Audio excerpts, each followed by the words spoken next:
I'm from Zana Family Delhi chapter, and we are meeting today on a very interesting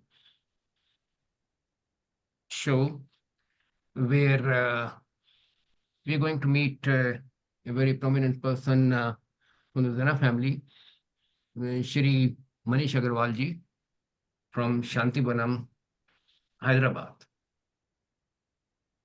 You must have heard about the Shantibanam a little bit here and there.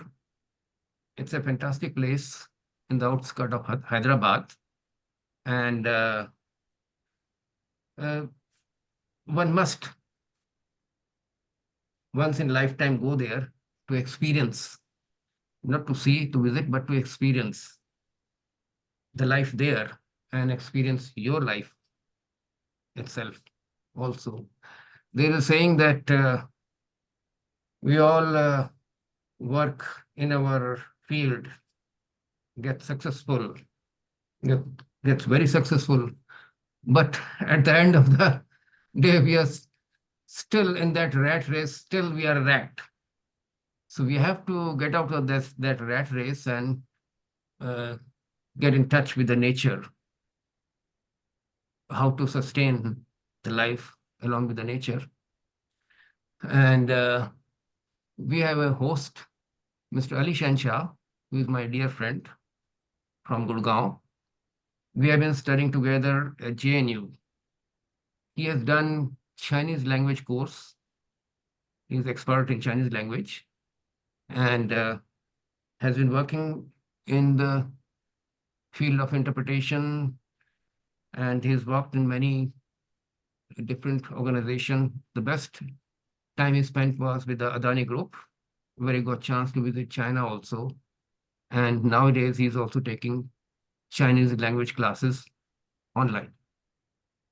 And I'll request Mr. Ali Shah to take it forward from here and welcome Mr. Manish Agarwal for this lovely talk show on Shantivanam. Thank you, Ji. Thank you. Thank you Bakshi साहब, thank you so much. Manish भाई, आपका हार्दिक स्वागत है। मैं थोड़ा हिंदी बोलूंगा, English भी बोलूंगा।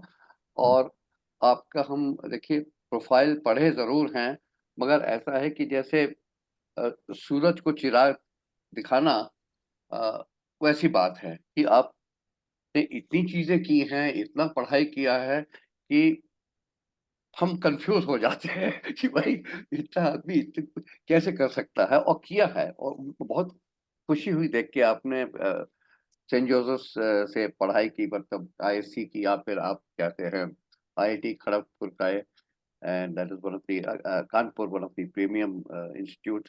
फिर आपने कहते हैं मेटलर्जी में किया, जो उस वक्त इतना डिमांड नहीं था, मगर किया आपने। और आपका आपका सफर जो है बहुत ही हसीन रहा है, बहुत बढ़िया रहा है। और एक सफर आपने वहां पे भी किया था, IIM अहमदाबाद, जो मेरी कर्म भूमि है, और बहुत बढ़िया वहां पे वक्त मैंने भी गुजारा। और मतलब IIM में नहीं, IIM थोड़े दिन गया था मैं, but it was beautiful experience. और इतना सब सुन के महेश जी, हम मतलब कॉर्पोरेट वर्ल्ड में रह के, ट्रैवल करके, फिर आप एक ऐसी कहते हैं संस्था में चले गए जो जिसमें आप, जिसमें आपको शायद लगता है शुरू से प्रेम था, प्यार था। और वो है आपका कहते हैं मन की शांति और तन की बढ़ाव। क्योंकि आपने आपने ये चीज देखी भाई, ageing is a natural process, and to contain the aging fast, the rapid aging, there are methods in which a man can be happier than he is. So I would like to hand the floor over to you, Manish भाई, और इसके बारे में कुछ बताएं आप please. तो हमको इस तरह से, तो हमारा तो मतलब ईश्वर की कृपा ऐसी रही कि जहाँ भी हम गए, हमको जो आपने जैसा कहा कि हसीन सफर था, सफर हमेशा ही हसीन था। और बहुत कम उम्र में हम आध्यात्मिकता की तरफ हमारा रुझान था। 16 साल के थे तभी से ही हमको ये विचार था कि हमको अपने जीवन में आध्यात्मिकता की तरफ अपने व्यक्तिगत सुधार के लिए और अपने व्यक्तिगत उसके लिए आध्यात्मिक जीवन में रुचि रखना है। और आप कह सकते हैं कि ये मेरा सौभाग्य था कि बहुत कम उम्र में, जब हम करीब लगभग 30 साल पहले या 35 साल पहले, मैं अपने गुरु के चरणों में आया। फिर वहाँ पे वहाँ से मेरी जो कह सकते हैं आध्यात्मिक ट्रेनिंग उन्होंने की, और फिर उसके बाद उनके जो सक्सेसर हैं दाजी वो कर रहे हैं। अ, तो तो इसमें जब जो आध्यात्मिक ट्रेनिंग, और जिसमें उसके 2-3 पहलू हैं। तो जो आध्यात्मिक ट्रेनिंग होती है वो ज़्यादातर माइंड से डील करती है। और हमारे जो जो भारतीय दर्शन है उसमें हमारे ऋषियों ने ऐसा डिस्कवर किया कि यदि कोई व्यक्ति अपने माइंड को रेगुलेट कर लेता है तो जो उसकी चेतना का स्तर होता है वो बढ़ जाता है। और एक विशाल चेतना जो संपूर्ण यूनिवर्स को में व्याप्त होती है, उससे वो चेतना जुड़ जाती है। जो ह्यूमन चेतना है वो मतलब वो जुड़ी हुई पहले से है, लेकिन उसका आभास हमको नहीं होता है। और आध्यात्मिक प्रशिक्षण द्वारा ये संभव है कि हम उस चेतना का आभास कर सकें। तो मैं बहुत कम उम्र में ही हार्टफुलनेस से जुड़ गया था। लगभग आप कह सकते हैं 32-35 साल पहले।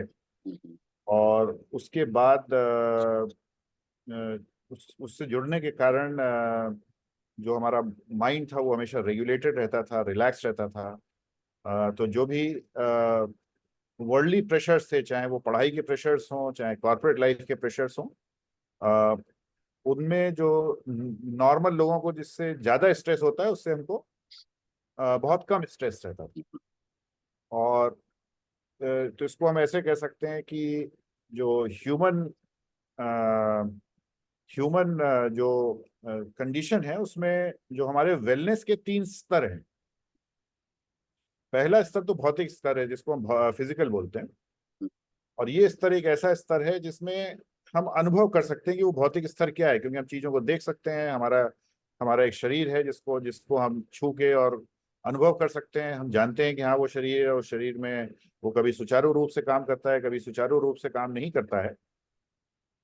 और जब वो सुचारू रूप से काम नहीं करता है तो हम कहते हैं कि तबीयत खराब हो गई। इसी तरह से तो ये पहला लेवल है जिसको हम भौतिक बोलते हैं। और दूसरा जो लेवल होता है वो हम कह सकते हैं कि मानसिक लेवल होता है। तो जैसे उसको भी हम जानते हैं कि मानसिक लेवल है, क्योंकि हमारे अंदर विचार आ रहे हैं और उन विचारों के अधीन होकर हम अपनी जीवन शैली को बना रहे हैं। लेकिन उसमें जो सूक्ष्मता है वो ज्यादा होती है भौतिक से। भौतिक को हम टच फील कर सकते हैं, फिर जो हमारा मानसिक जीवन है उसके बारे में हम जानते हैं, हमको एहसास है कि हमारा एक मानसिक जीवन है, और वो स्ट्रेसफुल है या नॉर्मल है या बहुत जॉयफुल है, ये भी हम जानते हैं। लेकिन उस पे हम उस तरह से फिंगर नहीं लगा सकते जिस तरह से हम भौतिक शरीर पे लगा सकते। लेकिन हमारे ऋषियों ने इसके आगे भी कुछ ऑब्जर्व किया, और उन्होंने देखा क्या कि भौतिक और मानसिक जो जीवन है उसके अलावा भी एक जीवन है, और उसको हम कह सकते हैं वो आध्यात्मिक जीवन है। और उन्होंने पाया कि जो मनुष्य जीवन का जो स्रोत है वो आध्यात्मिक जीवन से आता है, न कि उल्टा। मनुष्य पार्ट नहीं है आध्यात्मिक जीवन का, आध्यात्मिक जीवन से मनुष्य जीवन आता है। और उसको जो हमारे बहुत सारे जो आध्यात्मिक गुरु रहे हैं उन्होंने बताया कि भाई जो मनुष्य जीवन है वो तो केवल जितने दिन हम जिंदा रहते हैं उतने दिन हम उसको अनुभव करते हैं। लेकिन एक ऐसा जीवन है जो उस मनुष्य जीवन में जब हमारा शरीर गिर जाता है तो वो अपने स्वरूप एक उसके एक अलग स्वरूप में वो चलता रहता है, और उसी को हम आध्यात्मिक जीवन कहते हैं। और वो स्वरूप बहुत ज्यादा दिन चलता है कंपेयर टू, क्योंकि वो इनफाइनाइट है, और उसका जो स्वरूप है वो इनफाइनाइट है। और जो भौतिक जीवन है उसका उसके बाद वेलनेस में उन्होंने ये भी पाया कि अगर हमारा आध्यात्मिक जीवन ठीक नहीं होगा, जो आध्यात्मिक जीवन, भौतिक जीवन और जो मानसिक जीवन है ये आपस में इंटर रिलेटेड है।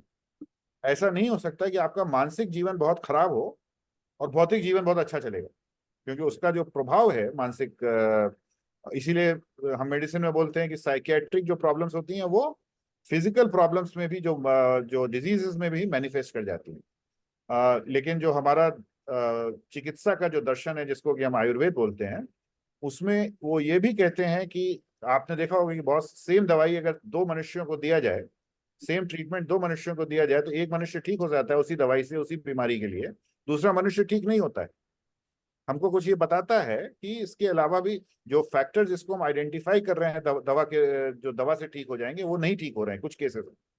तो वो हम जाते हैं, हम पाते हैं कि जो आयुर्वेद चिकित्सा पद्धति है उसमें ये भी माना जाता है कि जो हमारे पुराने कर्म हैं, जो कि हमारे आध्यात्मिक जीवन से जुड़े हुए हैं, उनकी वजह से भी हमारे हमारे भौतिक शरीर में तरह तरह की व्याधियां आ सकती हैं। तो ये तो हो गई प्रॉब्लम डेफिनेशन, एक तरह से कहा जा सकता है। अब इसका सोल्यूशन क्या है? तो हमारे ऋषि ने तीन, मतलब भौतिक जीवन के लिए अलग सोल्यूशन निकाला। उन्होंने बताया कि भौतिक जीवन में अगर आपको सुखी रहना है तो इसेंशियली आपके पास तीन चीजें में बैलेंस होना चाहिए। आपके आर्थिक जीवन का, आपकी हेल्थ का, और आपकी रिलेशनशिप्स का। अगर ये तीन चीजें ठीक हैं तो आपकी भौतिक जीवन लगभग ठीक माना जा सकता है। अब अगर आपको हेल्थ चाहिए तो हेल्थ का जो कनेक्शन है वो, या इवन वेल्थ का जो कनेक्शन है वो मानसिक और आध्यात्मिक जीवन से भी कनेक्टेड है। तो उन्होंने तरीके ढूंढे जिससे कि हम उस आध्यात्मिक जीवन को संवार सकें, जिससे कि हम उस यूनिवर्सल कॉन्शियसनेस से कनेक्ट हो सकें, अपने माइंड को रेगुलेट कर सकें, अपने माइंड को जॉयफुल बना सकें, जिससे कि वो जो आधुनिक स्ट्रेस हमको मिलता है वो कम हो सके। तो उन्होंने ऐसी प्रक्रियाएं आइडेंटिफाई की जो जो कि हमने अपने गुरु के सानिध्य में और उनके ट्रेनिंग द्वारा हमने उसको अनुभव किया, जिससे कि जो हमारा संतुलन है आध्यात्मिक, मानसिक और भौतिक जीवन में, वो बना रहे।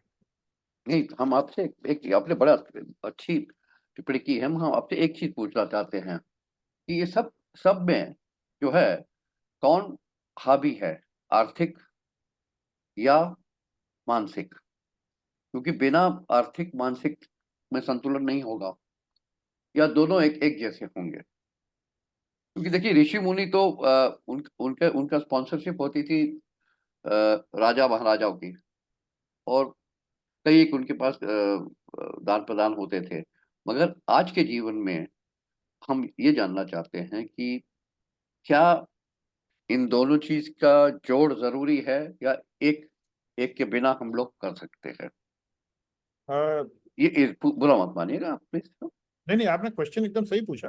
हाँ, तो जो हमारे गुरु जी थे वो कहते थे कि जो मानव जीवन है वो एक चिड़िया की तरह है। अच्छा। एक चिड़िया दो पंखों पर चलती है, एक पंख पे नहीं चल सकती। तो वो दो पंख क्या है? एक है हमारा वर्ल्डली लाइफ, हम्म, और दूसरी जो है वो हमारी आध्यात्मिक लाइफ। हम्म, अगर इनका समन्वय नहीं होगा हम्म, तो चिड़िया ठीक से नहीं चलेगी, हम्म, उड़ेगी रादर। तो अगर आप भारत के पास में जाएं तो हमको ऐसा बता दिया गया था हम्म, कि अगर आपको आध्यात्मिक जीवन में जाना है तो आपको जो दुनियादारी है वो छोड़नी पड़ेगी। लेकिन अगर आप हमारे और भौतिक पास्ट में जाएं हम्म, तो जो बड़े स्पिरिचुअल स्टॉलवर्ड्स थे उन्होंने दुनिया नहीं छोड़ी थी, वो दुनिया में ही थे, हम्म, दुनिया के नॉर्मल कार्य करते थे, हम्म, और साथ साथ आध्यात्मिक रूप से भी बहुत उन्नत थे। हम्म, तो जो हमारे एग्जाम्पल्स हैं उसमें से फॉर एग्जाम्पल आप भगवान कृष्ण को ले लें, हम्म, को हिंदू लोग बहुत उसमें मानते हैं। तो जी, जी, वो एक राजा भी थे और एक आध्यात्मिक रूप से बहुत, हम्म, ऐसे ही भगवान राम भी राजा भी थे लेकिन आध्यात्मिक रूप से बहुत उन्नत थे। और इस हम्म, श्रृंखला में जब हम जाएंगे तो राजा जनक थे, वो भी आध्यात्मिक रूप से बहुत। तो संतुष्ट है। ये माइंडसेट हमारा डेवलप हुआ लास्ट के 200 साल में, हम्म, जहाँ पे बहुत सारे सन्यासियों ने जन्म लिया और उन्होंने अपने आध्यात्मिक जीवन को संवारने के लिए भौतिक जीवन से वो अलग हो गए थे। तो हाँ, ऐसा इंप्रेशन पब्लिक को मिलता है, जैसे रामकृष्ण विवेकानंद हुए या विवेकानंद जी हुए, कि ऐसा इंप्रेशन मिलता है कि उसको छोड़े बगैर हम आध्यात्मिक जीवन में नहीं जा सकते। लेकिन अगर आप अब और मॉडर्न एग्जांपल्स देखेंगे तो हम जिस ऑर्गेनाइजेशन हार्टफुलनेस को मैं बिलोंग करता हूँ, हाँ, हाँ, यहाँ पे मतलब इंडिया के प्रेसिडेंट से लेके बड़े बड़े इंडस्ट्रियलिस्ट इसका पार्ट है, और वो अपने कार्य को उसी सिंसियरिटी और वर्ल्डली लाइफ को उसी सिंसियरिटी के साथ जीते हैं। उनके सबकी फैमिलीज हैं, और ऐसे भी लोग हैं जो बिल्कुल गांव में रहते हैं और उनकी ज्यादा आर्थिक संपन्नता नहीं है, नहीं। लेकिन फिर भी वो अपने आध्यात्मिक जीवन को चलाते मिशन के माध्यम द्वारा। नहीं, वो तो है, आपकी बात 16 आने सच है। हम देखिए, हम लोग शहरी लोग हैं ना, तो हम अपने शहर के अंदाज से बात कर रहे हैं। हाँ, और जो गांव और पहाड़ में रहते हैं तो उनको इतनी जरूरत नहीं होती है, उनको मतलब वैसे ही काफी शांति मिलती है माहौल से, और उनके कहते हैं जो वातावरण जो है, और जो उनकी रोजमर्रा जरूरत होती है, जो जंगल से मूल पात लेके आते हैं, उनसे उनकी जरूरतें हो जाती हैं। हाँ, मगर शहर में रह के बात दूसरी होती है अवनीश जी। और वो एक क्योंकि यहाँ पे हर चीज की कशिश होती है। हम्म, जैसे आपके आश्रम से निकले आदमी, हाँ, या तो जैसे एक विपासना आश्रम है, हमने सुना है, वो भी आपने भी सुना होगा। तो जैसे आपके आश्रम से या आपके वहां से निकले, तो फिर वो जो मन की शांति थी, वो उसमें फिर से वो हलचल में तब्दील हो जाती है, या कुछ आप ऐसी उनको ट्रेनिंग देते हैं कि भाई हर हर माहौल में, हर उसमें आप खुश रहिए? ये मैं जरा कुछ जानना चाहता था आपके इंस्टीट्यूट के तो बारे में। आध्यात्मिक जो प्रिंसिपल है वो हमको ये बताता है कि जो जॉय का सोर्स है वो हमारे अंदर होता है, हाँ, वो तो है। और जब हम अपने माइंड को रेगुलेट कर लेते हैं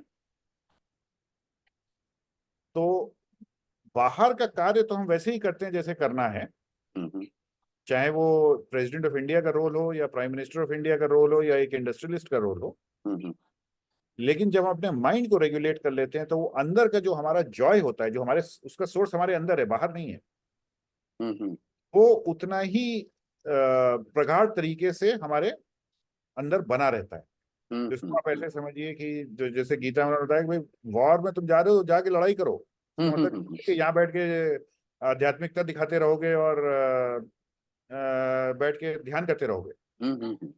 तो तो कहने का मतलब ये है कि जो ट्रेनिंग हम लोगों के यहाँ दी जाती है या किसी भी आध्यात्मिक सिस्टम में दी जाती है, उस ट्रेनिंग का एक बहुत बड़ा प्रभाव ये होता है कि आप जो वर्ल्डली एक्टिविटीज हैं उनको आप उसी इंटेंसिटी के साथ करते हैं जैसे बाकी लोग करते हैं, लेकिन अपने अंदर आप उस जॉय की और उस आनंद, और उसको हम ब्लिस बोल सकते हैं, उसका अनुभव आप कंटिन्यूअसली 24 घंटे करते हैं। सिर्फ जगते समय नहीं, इवन सोते समय आप करते हैं, क्योंकि वो सोर्स का जो ब्लिस का जो सोर्स है वो हमारे अंदर है, हम केवल उसको जागृत करते हैं आध्यात्मिक प्रक्रिया द्वारा।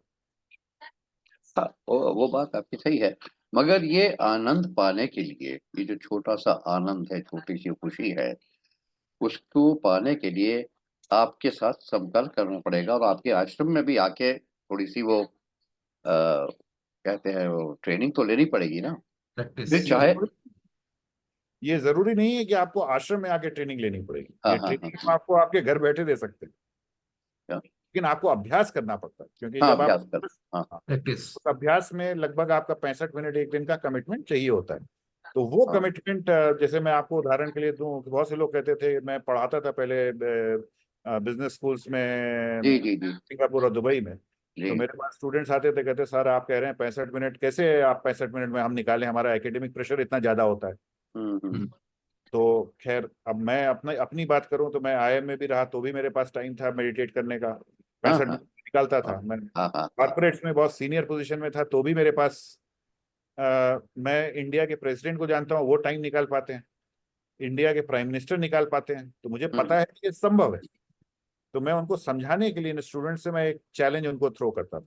हम्म, मैं उनसे कहता था, अच्छा ये बताओ कि मान लो मैं तुमसे कहूँ कि ये 65 मिनट निकाल के रोज ये करो, हम्म, और साल के अंत में तुम्हारे अकाउंट में $1 मिलियन क्रेडिट हो जाएंगे, वाह, दौड़ तो के करेंगे। तुम्हारा 65 मिनट समय निकलेगा कि नहीं रोज का?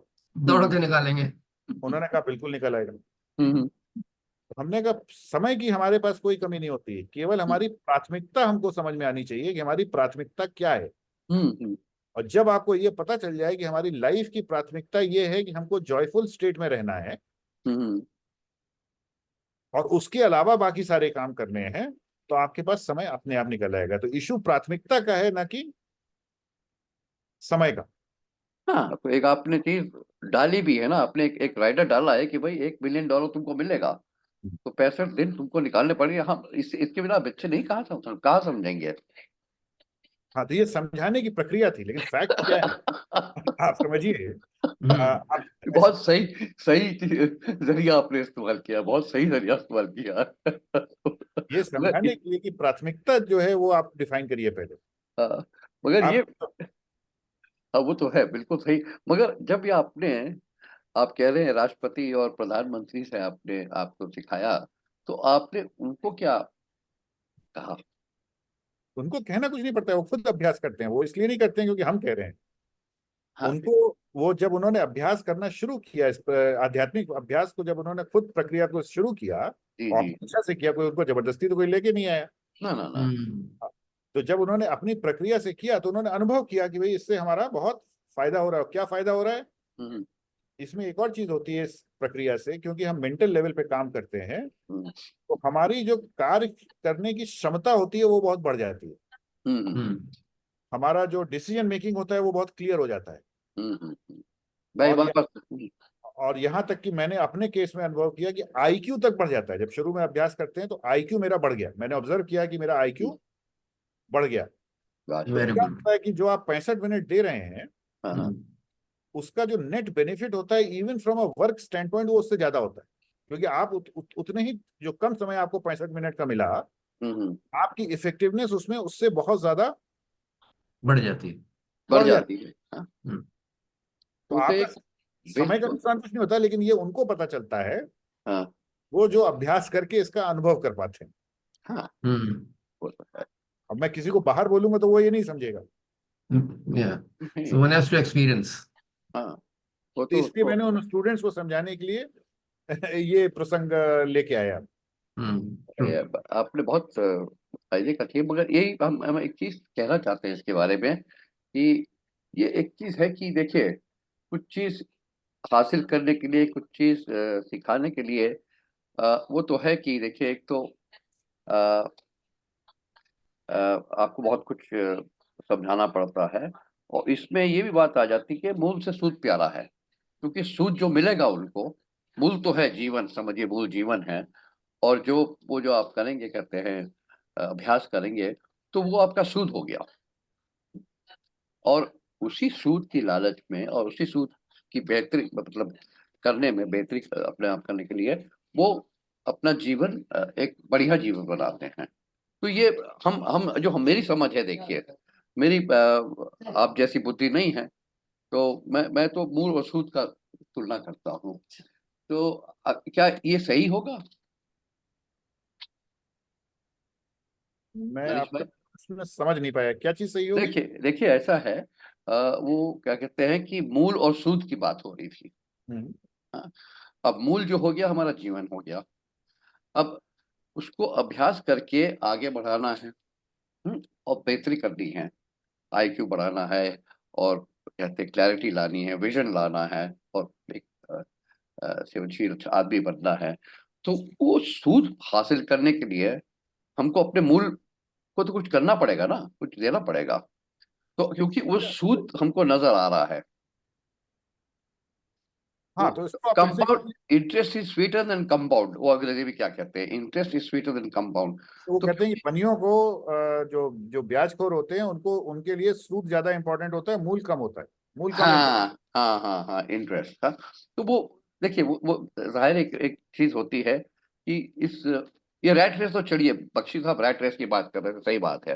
हाँ, हॉर्स रेस है सब चीज। मगर हम बड़ी मोटी हमारी बुद्धि है, जो हम कहते हैं मूल और सूद का सवाल होता है इसमें। क्योंकि जब तक आदमी को कुछ, जैसे आप कह रहे हैं $1 मिलियन दूंगा, तो 65 दिन तो हमको टाइम दोगे, वो देगा।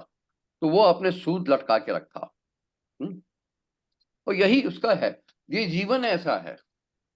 मैं आप ही का नहीं कह रहा हूँ, सारा जीवन है। जब मैं पढ़ाता हूँ तो मैं भी कहता हूँ कि भाई तुम लोग पता नहीं क्या क्या करोगे।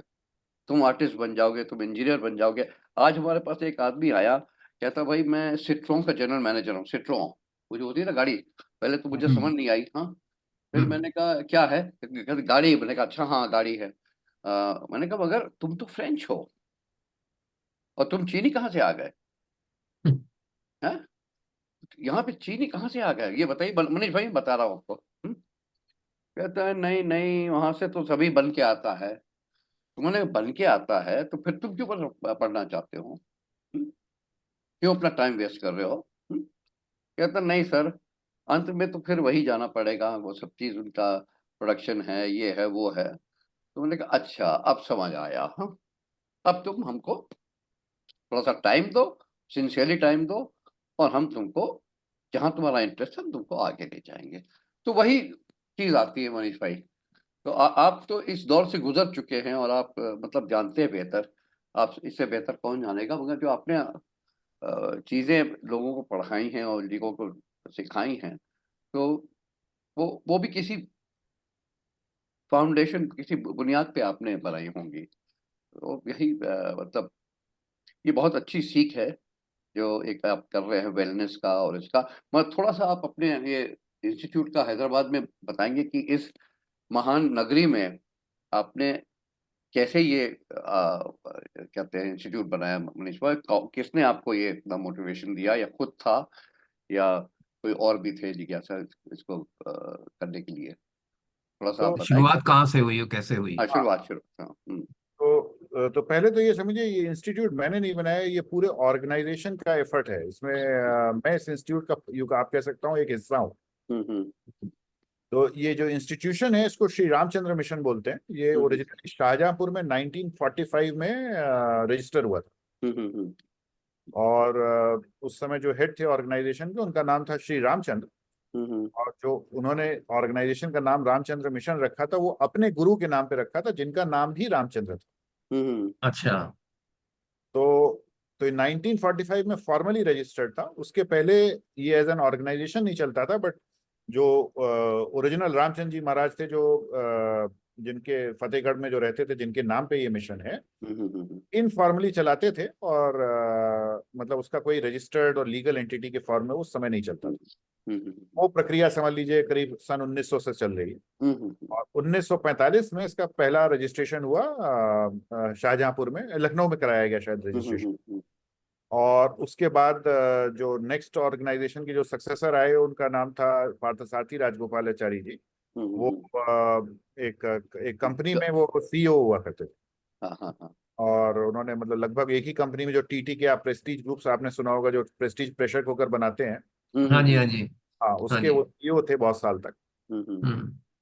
और वो चेन्नई से ऑपरेट करते थे। तो वहां पे मिशन ने फिर तो मतलब 1945 के बाद लगभग पहला आश्रम हमारा 1960s में तिरुपति में बना। और फिर धीरे धीरे वो बढ़ता चला गया, हैदराबाद में बना, लखनऊ में बना। मतलब इस समय भारत में हमारे करीब 300 सेंटर्स हैं, जहाँ पे हमारे पास मतलब आश्रम है, जिसमें लोग आ जा सकते हैं, जो इस प्रक्रिया से जुड़े हुए। उसके अलावा हमारे पास कम से कम हजारों मेडिटेशन सेंटर्स होंगे, जहाँ पे हर संडे पूजा होती है, मेडिटेशन होता है। और हैदराबाद में हम लोगों ने एक सेंट्रल आप कह सकते हैं हेडक्वार्टर्स बनाया हुआ है। हमारे पास लगभग 1500 एकड़ जमीन है, वाह। जिसमें वर्ल्ड का लार्जेस्ट मेडिटेशन सेंटर यहाँ बना हुआ है। फैंटास्टिक। इस मेडिटेशन सेंटर में 1 लाख लोग एक साथ बैठ के ध्यान कर सकते वाह, क्या बात है। हैं। और इस मेडिटेशन सेंटर के अराउंड जो है, यहाँ पे बहुत सारे रेजिडेंशियल कॉम्प्लेक्सेस हैं, जिसमें मैं भी रहता हूँ, और भी बहुत लोग रहते हैं। लगभग 10-20 हजार लोग इस पूरे कॉम्प्लेक्स में रहते हैं। मैं यहाँ पे करीब 4-5 हजार फ्लैट बन चुके हैं, और अभी 4-5 हजार फ्लैट और बन रहे हैं। अच्छा। और इसके अलावा हम लोगों ने यहाँ पे बहुत ग्रीनिंग कर रखा है। तो यहाँ पे जो हमारे current head of the organisation है, उनका बहुत फोकस रहा है कि जो नेचुरल एनवायरनमेंट से हम लोग जुड़े रहें। तो यहाँ पे उन्होंने करीब 1 मिलियन पेड़ ऑलरेडी लगा रखे हैं, जो बड़े ट्री फैमिली। अमेजिंग। एक समय ऐसा अमेजिंग। था कि जैसे मान लीजिए चेन्नई में कोई पेड़ किसी कारण से काटा जा रहा है या उसको वो करा जा रहा है, तो हम लोग अपने खर्चे पे उस पेड़ को वहां से ले आके यहाँ लगा देते थे। और अच्छा, उसमें अच्छा। टेक्निक बरगद होती का है। पेड़ हाँ ट्रांसप्लांट हाँ किया हाँ आपने? हाँ हाँ, ट्रांसप्लांट वाह। कर देते थे। हम्म, और ट्रांसप्लांट करने की एक टेक्निक होती है, वो बहुत आसान नहीं होता है ना, किसी हम्म। से। अगर आप सोचेंगे हम नीम का पेड़ चेन्नई से उठा के ट्रक में ले आएंगे और यहाँ लगा देंगे, इसके नहीं, लिए उसमें तो 1-1.5 लाख का खर्चा है। हाँ, खर्चे के अलावा टेक्निक भी होती है, नहीं तो वो पेड़। हम्म। तो एक समय था कि हम लोगों ने ऐसा भी किया। हाँ, यहाँ पे हम लोगों ने बहुत सारी वाटर बॉडीज बना रखी हैं, और जो हमारा वाटर कंजर्वेशन है वो बहुत हाई लेवल का है, इन द सेंस कि यहाँ पे हमने 12 पॉन्ड्स बना रखे हैं, हाँ, जिसमें 2-2 एकड़ के वो एक पॉन्ड है, सॉरी 6 पॉन्ड बना रखे हैं, 2-2 एकड़ के एक पॉन्ड है। हाँ, हाँ। इसमें कि जो आश्रम के अंदर जो भी पानी गिरता है वो पाइप्स के थ्रू हम उसको कलेक्ट करके इन पॉन्ड्स में ले जाते हैं, और ये वाटर जो है सप्लाई भी होता है पूरे इकोसिस्टम को, जो यहाँ 1500 एकड़ का जो इकोसिस्टम। तो ये मतलब एसटीपी होता है? रिसाइकिल करते हैं। हाँ, एसटीपी होता वाटर, है, एसटीपी? वो मतलब जिसको कहते हैं वाटर, जो कंजर्वेशन के लिए जो पानी गिरता है हाँ, हाँ, हाँ। वो अंदर पाइप्स के थ्रू जाके इन पॉन्ड्स में मिल जाता है, हाँ, तो उसमें एसटीपी नहीं नहीं मिल जाता करते है। आप? एसटीपी, और एसटीपी का मतलब क्या होता है? स्वेज ट्रीटमेंट प्लांट, रिसाइकिल करना। हाँ, वो सब तो है ही है, वो तो मतलब उसके बगैर 10-20 हजार लोग कैसे रहेंगे, वो तो हाँ, वो तो है। तो वो सब तो क्योंकि है ही बस। क्योंकि हैदराबाद भी वो पहाड़ियों पर है ना सर। आप कितनी दूर है हैदराबाद से सर? करीब 40 किलोमीटर है, लेकिन हम लोग का एरिया लगभग फ्लैट है।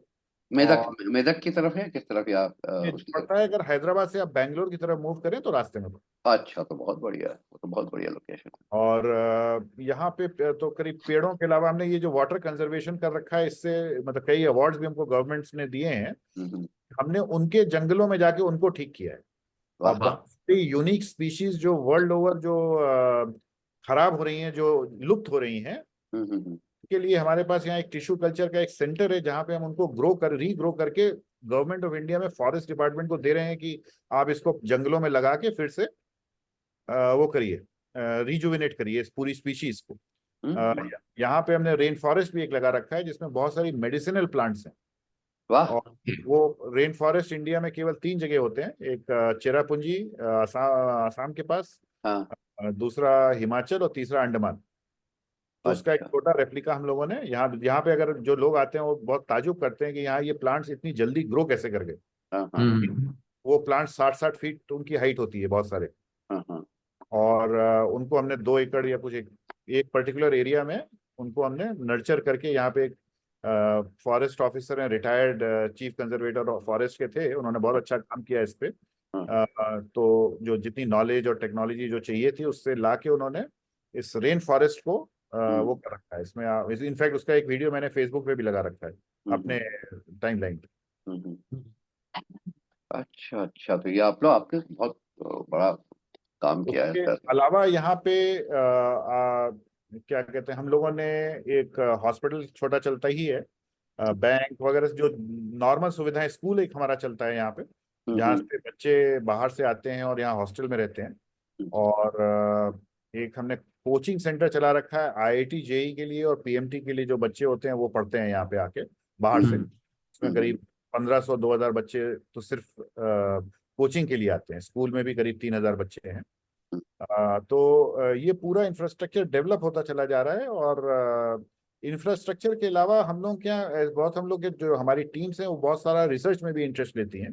तो वो स्टडी करने की कोशिश कर रही हैं कि कैसे हमारी ब्रेन वेव्स कैसे चेंज होती हैं जो लोग रेगुलरली मेडिटेट करते हैं, कंपेयर टू जो लोग मेडिटेट नहीं करते हैं, एंड सो ऑन। तो इस तरह का भी काफ़ी लेकिन हमारा जो रिसर्च। फंडामेंटल ये है वो ये है कि हम ज़्यादा लोगों को इस जो हमारे पास एक स्पेशल टेक्निक है जिससे ध्यान, जैसे मान लीजिए जो हमारा प्रोसेस है ध्यान का, हम आपको बता दें और कहें आप बैठ के घर पे करिए, उससे आपको आप अनुभव करेंगे कि उससे ज़्यादा लाभ नहीं होगा।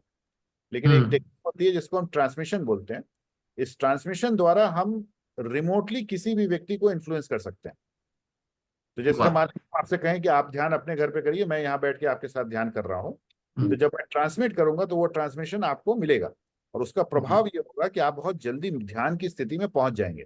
जैसे अगर आप अकेले अच्छा। ध्यान करने की कोशिश करेंगे, आप बैठ ही नहीं पाएंगे, 5 मिनट में आपको लगेगा मैं उठ जाऊं। हाँ। लेकिन जब आप ट्रांसमिशन के साथ ऐसा करेंगे तो आप देखेंगे शुरू में आप बैठ पा रहे हैं, और फिर धीरे धीरे जब आप अभ्यास करेंगे तो आप ध्यान की स्थिति में बहुत आराम से जा पाएंगे। ये हम्म। ट्रांसमिशन की वजह से संभव होता है, ऐसे नहीं। नहीं, ये तो है। मगर ये बताइए मनीष भाई, एक बहुत बड़ी चीज आपने की है। मैं ये नहीं कहता हूँ कि त्याग किया है, आपने त्याग भी किया है, क्योंकि आपकी एक जिंदगी थी कॉर्पोरेट की।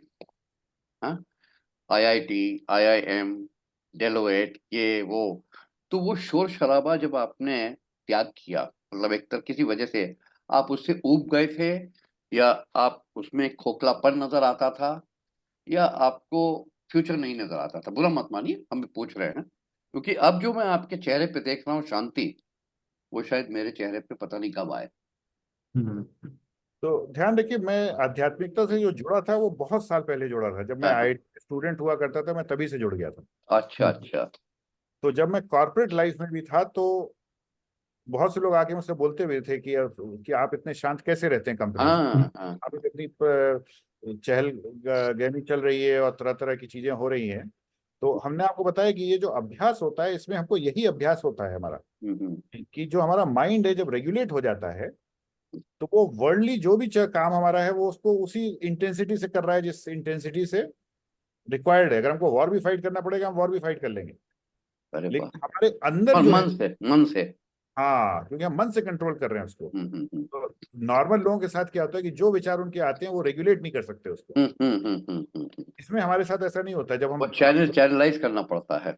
हाँ, सही। और आपको बहुत एफर्ट लगेगा। जैसे आप किसी एफर्ट। बच्चे को एक प्रोफेसर के सामने बैठा दीजिए, हाँ हाँ। प्रोफेसर अगर लेक्चर दे रहा है तो उसका कितना परसेंटेज टाइम वो लेक्चर प्रोफेसर की बात सुन रहा है? बहुत कम होगा, वो 10% ज्यादा नहीं। नहीं समझ पाएगा, नहीं समझ पाएगा। लेकिन जो लोग ध्यान करेंगे, हाँ हाँ। उनके पास ये ऑप्शन होगा हाँ कि उन्होंने माइंड को इंस्ट्रक्शन दिया कि जाके ये जो प्रोफेसर बोल रहा है ये सुनो। हाँ।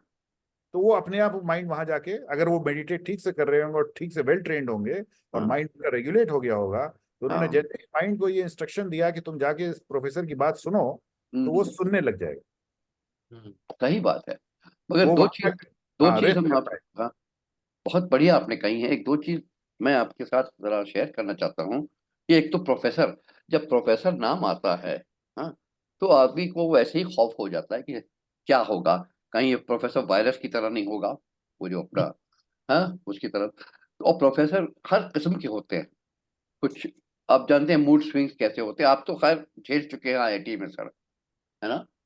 नहीं नहीं, मैं प्रोफेसर भी था और स्टूडेंट भी था, मतलब स्टूडेंट तो अभी भी हूँ। हाँ हाँ। तो वो तो थे आप जब स्टूडेंट थे, स्टूडेंट लाइफ में। तो हर किस्म के बच्चे, पता नहीं क्या हो जाता है, उनको डर लग जाता है कि ये टीचिंग, और वो बहुत वो हो जाता है। तो मैंने एक तजुर्बा अपनाया अपनी तरफ से। मैंने कहा भाई तुम लोग एजुकेटेड हो, तुम लोग एजुकेटेड है। एक, हम इंजीनियर को पढ़ा रहे थे, मैकेनिकल इंजीनियर को, चीनी, कहता है मैं 4 साल किताब भी है, मैंने सब किए हैं, से वो कहते हैं सेशंस किए हैं, ये किया वो किया है। अब अगर आप मुझे होमवर्क करने को कहेंगे तो मैं किताब फेंक दूंगा, समझे? भाई वो एनआईटी गोल्ड मेडलिस्ट था। तो मैंने कहा भाई हम क्या कर सकते हैं, भाई भाई हम तुमको होमवर्क नहीं देंगे, हम तुमको यही कहेंगे कि तुम हमारे साथ प्रैक्टिस करो जब तुम्हारा मन हो। और हमारा तुमको मकसद एजुकेशन का नहीं है, हम तुमको एजुटेन करेंगे, मतलब एजुकेशन भी देंगे और एंटरटेनमेंट भी देंगे। तो मतलब थोड़ी सी मजारी की टाइप करना पड़ता है। मैं इसको हम पेडागॉगी बोलते हैं, है। मतलब टीचिंग प्रोफेशन में इसको पेडागॉगी बोला जाता है, कि आपको पेडागॉगी को इंटरेस्टिंग बनाना पड़ता है। अगर हाँ इंटरेस्टिंग नहीं बनाएंगे तो वो स्टूडेंट का इंटरेस्ट पढ़ेंगे। आप। हम्म। और लोग बच्चों की आजकल देखिए, एक और बताए मनीषा, आप जैसे आप कह रहे हैं कि इसके लिए आपको बड़ा ठंडा दिमाग रखना पड़ता है, क्योंकि कहाँ से कहाँ बच्चे नहीं, हम तो बच्चे नहीं कहेंगे, वो सब ग्रोन अप है, कैसे सवाल पूछ लेंगे कि आप खुद चक्कर रह जाएंगे कि क्या क्या रहा है। और फिर उसी हिसाब से, हाँ हाँ हाँ हाँ, आपको यही ऑनलाइन तो सब चीज रिकॉर्डिंग हो जाती है, जवाब भी देना पड़ेगा। हम्म। अगर आप वहां पे क्लासरूम, लाइव लाइव क्लासरूम में है, तो भाई उसको कह दे कि भाई मार दूंगा तो घंटा आप, चुप हो जा, चुप बैठ जाओ। मगर यहाँ पे बड़ी सोच समझ के करना पड़ता है, क्योंकि 184 185 देश में जाएगा ये, घूमेगा कहाँ कहाँ नहीं घूमेगा। और क्या खैर हमें वो परवाह नहीं कि क्या सोचेंगे, मगर आपके एक एक लफ्ज की, आपके एक अल्फाज की नाप तोल हो रही है उस वक्त। तो ये चीजें हैं। खैर, ये आपसे बहुत कुछ अच्छा लगा सीखने में। मगर मनीष भाई, आपने ये नहीं बताया कि आप वैसे कहाँ के हैं, यूपी के हैं, हैदराबाद के हैं, या कहाँ के हैं, और कहाँ आपकी फैमिली सेटल्ड है, और या आपके बाल बच्चे, थोड़ा सा बताएंगे अगर आप बुरा ना माने, या तो पर्सनल। ओरिजिनली ओरिजिनली मैं इलाहाबाद से आता हूँ, प्रयागराज से। हाँ, वो जुबान बता रही है। हाँ हाँ, और वहाँ पे मेरी जो मैं क्लास 12 तक मैं वहीं पे पढ़ा, मेरे पेरेंट्स हम्म वहीं पे पेशा रहे। हम्म और सन 1995 में मैं वहाँ से शिफ्ट करके एक तरह से मतलब नौकरी जो मैंने पहली ज्वाइन की वो चेन्नई में ज्वाइन की, हम्म 1995 में सिटी बैंक में। हम्म और फिर उसके बाद 1995 से लेके अभी तक 8 साल मैंने चेन्नई काटे। और आप कह सकते हैं लगभग 17 साल हैदराबाद में काटा, हम्म या 15 साल आप कह सकते हैदराबाद में काटा। हम्म और 2 साल बॉम्बे और 2-3 साल इंदौर, ये 4 जगह मैं रहा हूँ। बट प्राइमरली इसको प्रैक्टिकल पॉइंट ऑफ व्यू से कहा जा सकता है कि 8 साल चेन्नई और बाकी टाइम हैदराबाद। हैदराबाद। और हाँ, तो सॉरी। हैदराबाद। और अब सॉरी, हमारा, स्टिल इन सर्विस। नहीं अब मैं नहीं। एक इंडिपेंडेंट फाइनेंशियल एडवाइजर की तरह काम करता हूँ। तो मैं इसेंशली अच्छा। लोगों की वेल्थ मैनेज करता हूँ। तो मैंने बैंक में देखा क्या था कि जब मैं बैंक में काम करता था कि जो हमारे एडवाइजर्स होते थे, वेल्थ मैनेजर्स होते थे, वो जब किसी इन्वेस्टर के पास जाते थे, वो लिटरली उनको खुद कुछ नहीं पता होता था, और वो जाके इन्वेस्टर को काफी मिसगाइड कर देते थे। और हम्म थोड़े दिन बाद इन्वेस्टर को पता चलता था कि वो मिसगाइड हो गया है, तो वो तो लोग हम्म उन लोगों का जॉब बदल जाता था। वो वहां हम्म, नहीं होते थे कि वो इन्वेस्टर के को फेस करें। तो मैंने ये देखा कि इंडिया में फाइनेंशियल लिटरेसी अभी बहुत उसकी इम्प्रूवमेंट की आवश्यकता है। और हम्म बहुत करेक्ट, बहुत कम है। की वजह से परेशान हो रहे हैं। और हम्म। उनको बहुत लोगों को हार्ड अर्निंग्स उनकी जो है, हार्ड अर्न अर्निंग्स उनकी गलत तरीके से इन्वेस्ट खत्म हो कराई। जाती हैं। हाँ, मतलब मैंने हम्म। ऐसे लोगों को देखा जिनको 80 साल के व्यक्ति को उन्होंने 15 साल की इंश्योरेंस पॉलिसी बेच दी किसी ने। तो इस तरह के काम मैंने होते हुए देखा है काफी। तो मैंने मेरे एक फ्रेंड के सुझाव पर मैंने ये काम शुरू किया कि भाई लोगों को जो फाइनेंशियल एडवाइस ऐसी थी। मेरे एक दोस्त था, उसने मुझे इसके लिए प्रेरित किया था। उसने मुझसे एक बहुत इंटरेस्टिंग बात कही थी। उसने कहा था इंडिया में एडवाइस बहुत आराम से मिल जाती है, हाँ क्वालिटी एडवाइस हाँ, बहुत। सही बात है, बहुत सही है। एडवाइस उसने देने में कहा सब कि फोकट में है, बहुत आ जाते हैं, मगर फॉलो करना कोई हाँ नहीं है। बिल्कुल। तो तो अभी वापस अगर इस पे सॉरी मैं पूछूं तो इसके साथ साथ आप ये आध्यात्मिक का भी कर रहे हैं, तो ऑनलाइन से जैसा कि अली साहब बता रहे थे, तो इसमें थोड़ा सा आप प्रकाश डालेंगे कि किस तरह ये वहाँ शांतिवनम ना जाकर ऑनलाइन कैसे सीखा जा सकता है, और हाँ उसमें। हाँ। तो ध्यान रखिए, हमारे प्रशिक्षक पूरे वर्ल्ड में फैले हुए हैं। हम्म। करीब हमारे 20,000 लोग ऐसे हैं जो प्रशिक्षित हैं कि वो किसी भी व्यक्ति को मेडिटेशन स्टार्ट करवा सकते हैं।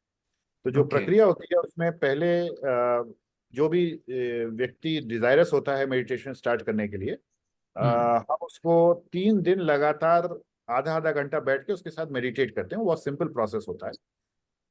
हम रेकमेंड नॉर्मली ये करते हैं कि आप जहाँ पे हैं वहाँ पे आसपास जाके किसी प्रशिक्षक का हम आपको एड्रेस दे देते हैं, वेबसाइट से भी मिल जाता है। लेकिन हम्म बहुत से लोग जिनको घर से नहीं निकलना, या ओल्ड हैं वो, हम्म या किसी कारण से नहीं निकलना चाहते, उनको हम घर से ही स्टार्ट कर सकते हैं। उदाहरण के लिए अगर कोई व्यक्ति जो मुझे जानता है, अगर वो मेरे पास आता है और कहता है मैं स्टार्ट करना चाहता हूँ, तो मैं उसको घर से ही मैं उससे कहता हूँ मेरे साथ मेडिटेशन में इतने बजे बैठेंगे साथ में। फोन पे कम्युनिकेशन हो जाता है, और हम्म। वो व्यक्ति मेडिटेशन में बैठ जाता है, और इधर से मैं बैठता हूँ, और फिर वो प्रक्रिया रिमोटली चलती रहती सो डज इट है। इन्वॉल्व जब एनी? उसका मन हो, जब उसका डज मन हो वो दिस आश्रम। हाँ जी, this process, this teaching, does it involve any exchange of energy? कोई? Yes it does. जो ट्रांसमिशन अच्छा। मैंने आपको बताया था, हाँ जी। एक्सचेंज नहीं होता है, वन वे फ्लो कह सकते हैं कि हम्म जो ट्रांसमिशन वो जो कॉस्मिक उससे आता है वो हम इंसर्ट करते हैं in the practice hmm. In a more intense way. ठीक है। Is it on chargeable basis, और क्या नहीं, सिस्टम हम है लोग इसके उसका? लिए जो बेसिक चीज होती है उसके लिए कोई चार्ज नहीं करते। ठीक। तो who are the people going to Shantivanam? जो वहां जाते हैं कोई एडवांस कोर्स करने जाते हैं या क्या है वहाँ? यहाँ तरह तरह के लोग आते हैं यहाँ पे, बहुत से, जैसे मैंने आपको बताया, हजारों गवर्नमेंट सर्वेंट्स आके यहाँ पे ट्रेन हो चुके हैं। अच्छा। उनको हम कॉर्पोरेट ट्रेनिंग देते हैं कि कैसे अपने गवर्नमेंट का काम ठीक से करें। ओके। तो और उनको फिर हम उसमें इंट्रोड्यूस करते हैं मेडिटेशन से। ओके। सब चार्ज बेसिस पे आते हैं। मेडिटेशन के लिए कोई चार्ज नहीं है, बट इस तरह की बहुत सारे जो कोर्सेज हम रन करते हैं वो सब चार्ज बेसिस पे होते हैं। ओके। उसमें से जो मेडिटेशन करना चाहता है वो उस समय यहाँ पे भी स्टार्ट कर सकता है, वो घर जाके भी स्टार्ट कर सकता है। और हम्म। यहाँ पे बहुत बड़े बड़े फंक्शंस होते हैं, जैसे नवंबर ऑफ 2023 एक फंक्शन में प्राइम मिनिस्टर ऑफ इंडिया आए थे आश्रम में। और यहाँ पे जो इंडिया के जितने भी लीडिंग लोग हैं, जैसे कल येस्टरडे मध्य प्रदेश के जो चीफ मिनिस्टर थे मोहन यादव जी, वो आए हुए थे। डॉक्टर, हाँ। हाँ, शिवराज चौहान जी आए हुए थे। अभी मार्च में हमारे यहाँ एक फंक्शन हुआ था जिसमें करीब 1 लाख लोग पूरे इंडिया से आए होंगे, अलग अलग स्पिरिचुअल ऑर्गेनाइजेशन से और ओके। रिलीजियस ऑर्गेनाइजेशन से, इंक्लूडिंग जो चर्च के लोग थे उनको भी हमने इनवाइट किया था। एक हम लोगों ने ग्लोबल स्पिरिचुअलिटी महोत्सव किया था। तो अच्छा। उस बहुत सारे ये आज जो क्रिश्चियन एंड मुस्लिम ऑर्गेनाइजेशंस को भी हमने इंटरफेथ इंटरफेथ। इंटरफेथ, हाँ हाँ। हाँ, उनको भी यहाँ पे इनवाइट किया था। और उस समय इंडिया की प्रेसिडेंट यहाँ पे आई थी, फिर वाइस प्रेसिडेंट अगले दिन आए थे। तो यहाँ पे इस तरह से ये बहुत इस समय यहाँ पे फुटफॉल बहुत ज्यादा है। यहाँ पे हजारों बच्चे आते हैं, संडेज को या सैटरडेज को वो आ जाते हैं, एक दिन आश्रम में रहते हैं। और वो एक दिन का अपना जो भी प्रोग्राम उनको करना होता है वो करते हैं। यहाँ पे बहुत से कॉर्पोरेट लोग आते हैं, वो अपना प्रोग्राम यहीं कर लेते हैं, जो उनका ऑफ साइट होता है। अच्छा। तो वो भी यहाँ पे कर लेते हैं। और हम्म। इस तरह के बहुत सारी यहाँ पे इस तरह की फैसिलिटीज होती हैं। तो जो मेडिटेशन वाला पार्ट है वो तो चार्जेबल नहीं है, बट अगर हाँ कोई कॉर्पोरेट प्रोग्राम अपना कर रहा है तो वो होटल में रुकेगा या जो भी रुकेगा वो यहाँ पे बहुत से लोग आते हैं अपने ट्रीटमेंट के लिए। हमने एक सेंटर बना रखा है जिसमें, आपने आयुर्वेदा की बात करी। हाँ हाँ, तो वेलनेस सेंटर हमारा यहाँ पे दो, एक तो नॉर्मल हॉस्पिटल है जो कि नॉर्मल मेडिसिन से चलता है। अच्छा। वो छोटा हॉस्पिटल है, बहुत बड़ा अभी नहीं है, लेकिन वो बढ़ जाएगा। और हम्म। हमारा एक वेलनेस सेंटर हम डेवलप कर रहे हैं, जिसमें जो ट्रेडिशनल इंडियन मेथड्स हैं वेलनेस के और हेल्थ के, उसको हम वहाँ पे हम्म। Apply, okay. तो वंडरफुल। उसके लिए भी बहुत से लोग आते हैं।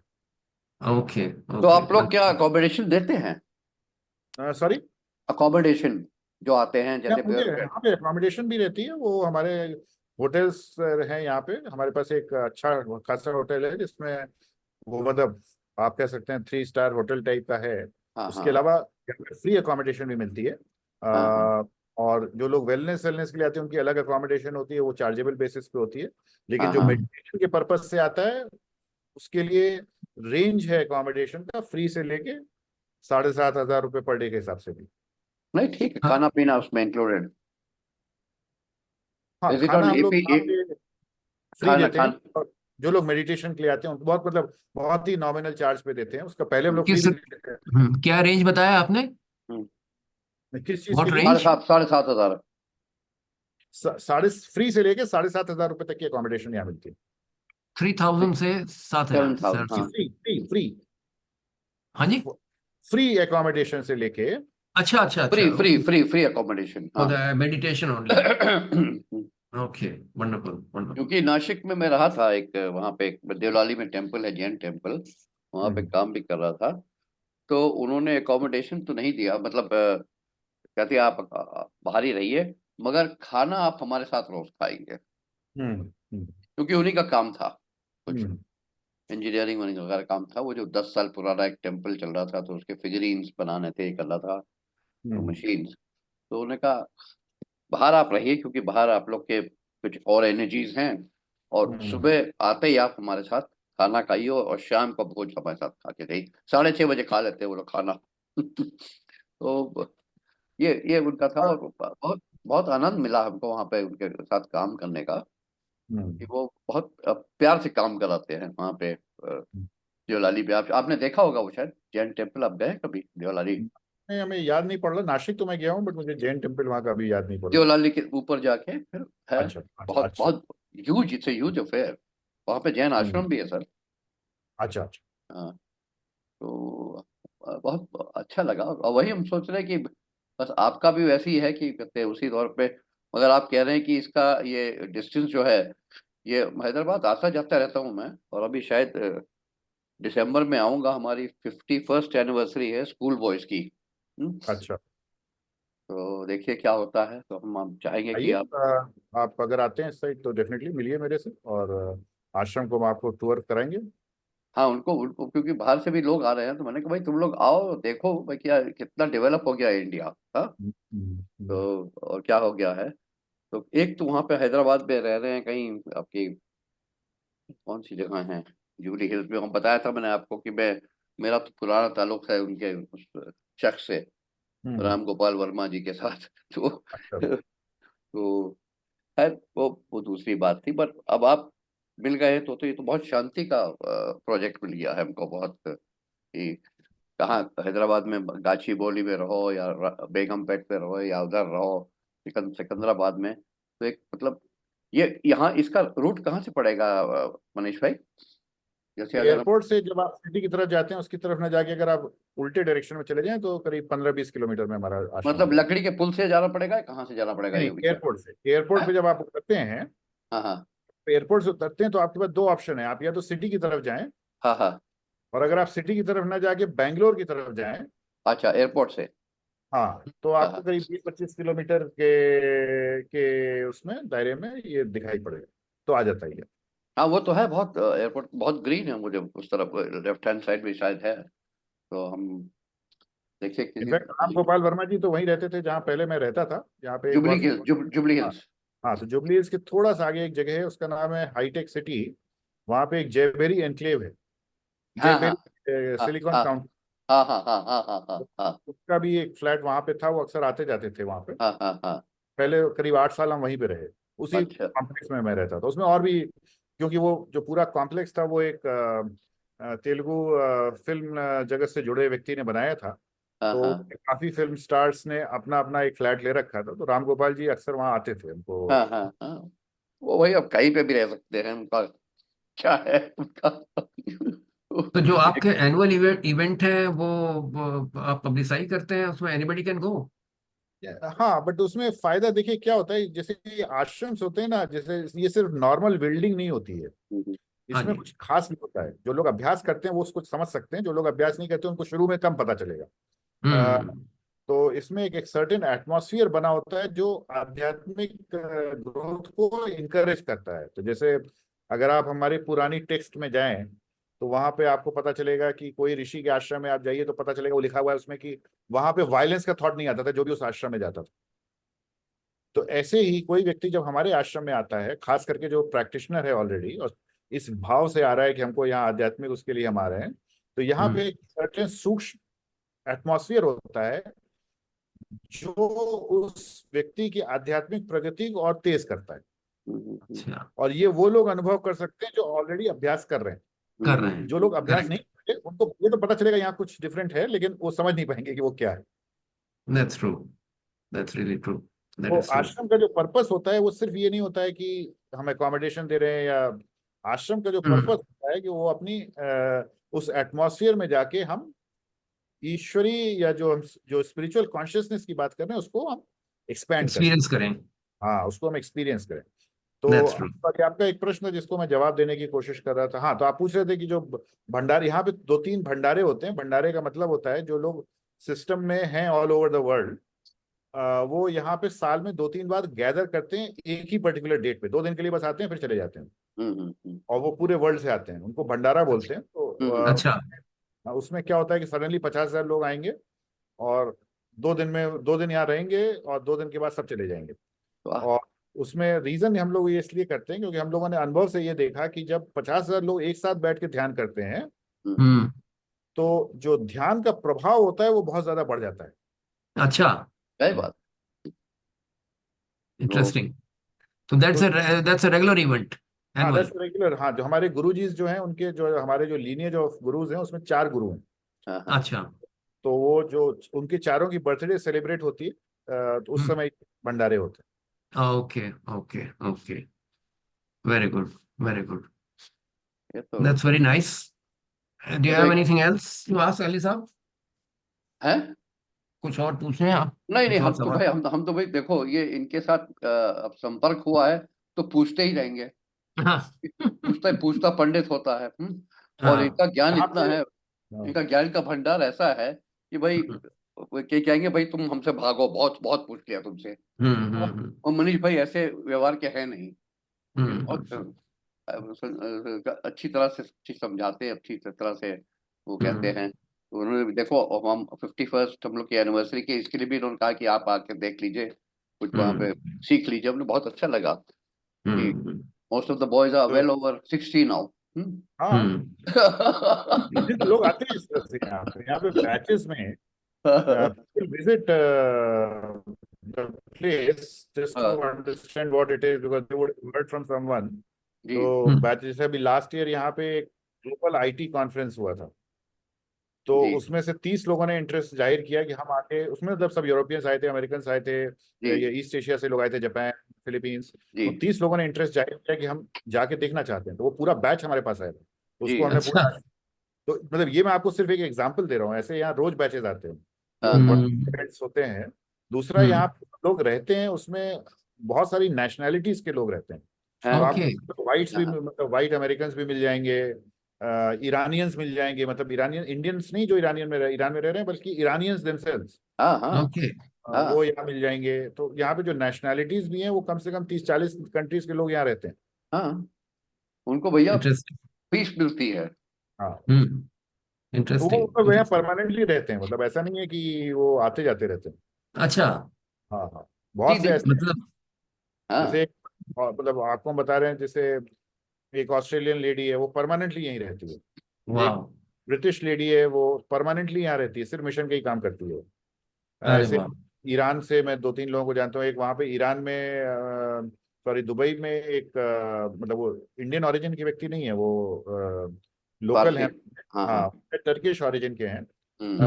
वो वहाँ पे डीजे का रोल प्ले करते थे, वो आके यहाँ रहते हैं अपनी फैमिली के साथ। तो मैं आपको सिर्फ एग्जांपल दे रहा हूँ, ऐसे बहुत से लोग हैं, मतलब नहीं, बहुत। उसको बता रहा हूँ जो मेरी मेमोरी में एकदम सामने आ रहे हैं। मगर मनीष भाई, कर्डिश जो है ना, वो थोड़े अच्छे हैं, होते हैं, लेवल उनका is not so radical as the others. हाँ, कर्डिश। टर्किश हाँ। टर्किश लोग थे। हैं?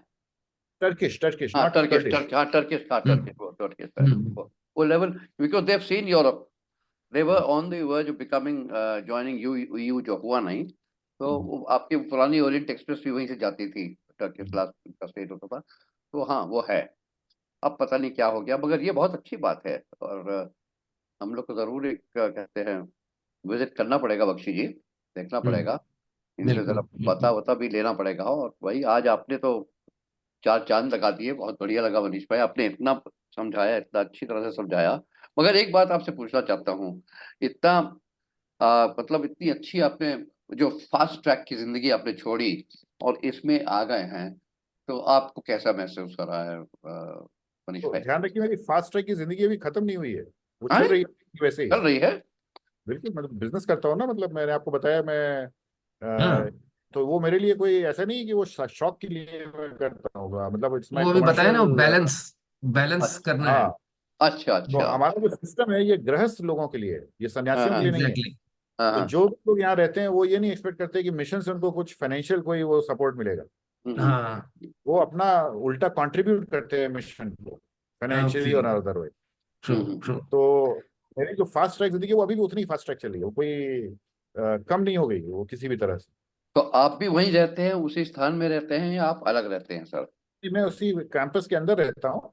हाँ। जिससे मैं आपसे बात कर रहा हूँ, वो मेरा मैंने ऑफिस रूम टाइप का बना लिया अपने घर के अंदर, मेरे पास विला है। जी, जी, जी, जी। तो उसी में मैंने एक ऑफिस रूम बना लिया है, और इसी से यहीं से मेरा मेडिटेशन का कार्य चलता है, और जो मेरा प्रोफेशनल वर्क होता है वो भी यहीं से चलता है। तो अच्छा मेरा मनीष भाई, हाँ, एक और चीज है, क्या आप अपनी फैमिली को भी इसी चीज को इसी लाइफस्टाइल को रेकमेंड करेंगे कि नहीं, बच्चों को और वाइफ को और बिल्कुल सबको? करेंगे, बिल्कुल करेंगे। इनफैक्ट हमारी जो शादी हुई थी वो हमारे गुरुजी ने ही प्रपोज किया था, तो जो हमारी अच्छा है वो अच्छा। मतलब हमारे चॉइस से नहीं आई, वो हमारे गुरुजी ने जब प्रपोज किया तो हमने अच्छा। accept किया। अच्छा। इनफैक्ट बचपन नहीं। में ये हम लोग करते हैं, जो लोग अभ्यास करते हैं उसमें, हम्म तो यंग लड़के लड़कियां हैं, अगर वो आपस में मैरिज करना चाहते हैं तो इनफैक्ट अभी मैं कल ही परसों मैंने एक प्रोग्राम किया है यहाँ पे, हम्म। जहाँ हम्म पे करीब 100 यंग लड़के लड़कियां या couples already hmm married, but very वाह न्यूली। उनको हमने 3 दिन की ट्रेनिंग प्रोवाइड की है कि मैरिड लाइफ को कैसे संभालते हैं। वाह। क्योंकि आज आध्यात्मिक है लेकिन मैरिड लाइफ में कैसे उनको मतलब जो मैरिड लाइफ के क्या चैलेंजेस होते हैं और उसको कैसे हैंडल करना है। तो कल तो उसमें मतलब वाइल वो 3 दिन का प्रोग्राम था, बहुत से और भी लोग आए थे। ये एक से 2 सेशन मेरा भी था उसमें, बहुत जिसमें बढ़िया। मैंने बताया कि फाइनेंशियल उस पर कैसे मैनेज करते हैं, मैरिड वंडरफुल। लाइफ में फाइनेंस जो देखिए, एस्पेक्ट है उसको कैसे मैनेज किया जाए। वही एक चीज है जो मैरिज लाइफ को संतुलन रखती है। फाइनेंस बहुत बड़ी चीज है सर। उसी की तो बात कर रहे हो, हाँ बैलेंस हाँ। होना चाहिए।